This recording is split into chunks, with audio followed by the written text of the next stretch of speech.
Hello बच्चों, कैसे हैं आप लोग। क्लास 7 विज्ञान चैप्टर 14 है पौधे में संवहन। इसके सारे क्वेश्चंस को हम लोग हल करेंगे। तो देखिए, सबसे पहले रिक्त स्थानों की पूर्ति करना है। पहला है पौधे में जल एवं खनिज पदार्थों का अवशोषण द्वारा होता है। किसके द्वारा होता है? तो हम यहाँ पे देखते हैं मिट्टी में उपस्थित जल एवं खनिज पदार्थों का अवशोषण मूल रोमों द्वारा होता है। ठीक है, तो यहाँ पे समझिए खनिज पदार्थों का क्या मतलब है।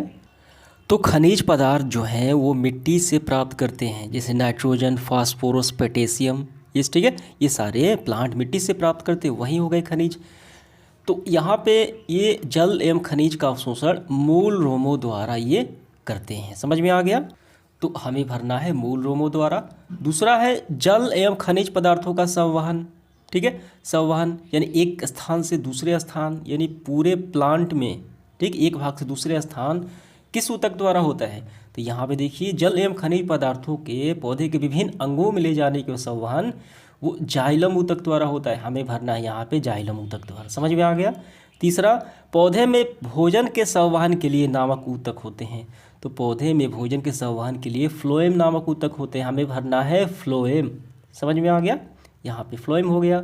चौथा देखिए, वाष्प के रूप में पत्तियों से जल का उत्सर्जन होना, तो वो कहलाता है वाष्पोत्सर्जन। प्लांट के पत्तियों में छोटे छोटे छिद्र होते हैं, जिसे रंध्र कहा जाता है, स्टोमाटा कहा जाता है। ठीक है, तो वो प्लांट जो है वो जल को बाहर निकालते हैं वायुमंडल में, तो वो क्रिया वाष्पोत्सर्जन कहलाती है। हमें भरना है वाष्पोत्सर्जन। ये आपका पूरा होगा। दूसरा सवाल देखिए, सब्जेक्टिव है। पौधे में पदार्थों का संवहन क्यों आवश्यक है? यानी जल का, खनिज लवण का क्यों आवश्यक है पौधे में एक स्थान से पूरे पौधे में ले जाना? ठीक है, तो वो क्यों जरूरी होता है? तो पौधे की वृद्धि एवं विकास के लिए खनिज पदार्थों, जल का, ठीक है, संवहन जो है वो काफ़ी ज़रूरी होता है। अगर नहीं पहुंचेगा तो वो भोजन नहीं बनाएंगे। ठीक है, तो इसका आंसर हम कैसे लिखेंगे? तो इसका आंसर हम ऐसे लिखेंगे, पौधे जल एवं खनिज पदार्थों का अवशोषण करते हैं जो मूल रोमों द्वारा संपन्न होता है। ठीक है, जल एवं खनिज पदार्थों का परिवहन जाइलम ऊतक द्वारा होता है, जो संवहन क्रिया द्वारा पत्तियों तक पहुंचाता है। अगर संवहन न हो तो पौधे में भोजन बनना ही नहीं होगा, भोजन नहीं बन पाएगा। तो इससे क्या होगा? परिणाम स्वरूप प्लांट का वृद्धि विकास रुक जाएगा। अतः पौधे के लिए वृद्धि के लिए संवहन आवश्यक है। समझ में आ गया? ये आपका आंसर पूरा हुआ। दूसरा सवाल देखिए, जाइलम और फ्लोएम ऊतक के क्या काम है? काफ़ी सिंपल है, यहाँ पे आप आंसर कर सकते हैं। देखिए यहाँ पे हमें लिखना है, जाइलम के कार्य लिख के डैश देना है। जल एवं खनिज पदार्थों को पौधे के विभिन्न अंगों तक ले जाने वाला जो संवहन ऊतक है वो जाइलम द्वारा संपन्न होता है। ये जाइलम का काम। ठीक है, अब इसके बाद आपको लिखना है फ्लोएम का काम। ठीक है, फ्लोएम के ऊतक का काम लिख के डैश देना है। पत्तियों में भोजन का संवहन पौधे के विभिन्न अंगों तक करने का काम वो फ्लोएम ऊतक द्वारा होता है। ये दोनों के काम हो गए। अब इसके बाद देखिए हमारा है प्रश्न क्रमांक चौथा, वाष्पोत्सर्जन किसे कहा? अब क्या समझते हैं? क्या ये पौधे के लिए ज़रूरी है? बिल्कुल ज़रूरी है। तो किसे कहा जाता है वाष्पोत्सर्जन?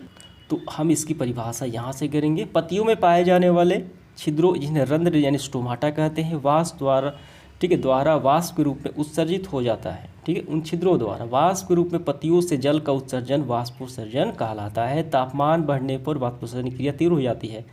ठीक है, तो ये पौधे में ज़रूरी है, ये बिल्कुल ज़रूरी है। पौधे में जल की मात्रा को संतुलन बनाए रखना, तापमान के अनुकूल उनको व्यवस्थित करना, तो इसके लिए वाष्पोत्सर्जन जरूरी है। तो यहाँ से यहाँ तक इसका आंसर हो गया। पांचवा सवाल देखिए, एक प्रयोग द्वारा बताएं कि पौधे जल का संवहन करते हैं। ठीक है, यानी जल को एक स्थान से दूसरे स्थान पूरे बॉडी में ये ले जाते हैं। तो हमें ये प्रयोग करना है, एक्सपेरिमेंट करना है। आइए करते हैं। तो यहाँ पे दो प्रयोग बताए गए हैं, आप कोई भी लिख सकते हैं। देखिए क्या है, इसमें से दो यहाँ पे ग्लास है, दोनों में जल है। एक में क्या है, जड़ है, और एक के जड़ काट दिया गया है। तो कुछ देर बाद हम देखते हैं जो जड़ काट दिया गया है वो सूख जाता है, जो जड़ नहीं काटा गया है वो अभी वो प्लांट हरे होता है, वो जिंदा होता है। इसका मुख्य कारण क्योंकि मूल रोमों द्वारा जल ये पूरे इन प्लांट में चारों तरफ फैल जाता है, इसलिए उसको जीवित रखता है। ये प्रमाणित होता है कि मूल रोमों द्वारा जल का संवहन होता है। समझ में आ गया? तो ये संवहन जरूरी है।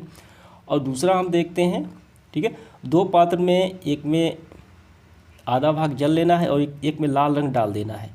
ठीक है, तो फिर हम कुछ देर के बाद अवलोकन करते हैं कि एक को हम काटेंगे तो कटे हुए भाग में वो रंग दिखाई देगा। तो ये प्रमाणित होता है कि जो जल है उनका संवहन पूरे बॉडी में होता है। समझ में आ गया? तो ये कोई भी एक्सपेरिमेंट आप लिख सकते हैं। तो इस तरीके से हमारा सेशन समाप्त हुआ। धन्यवाद।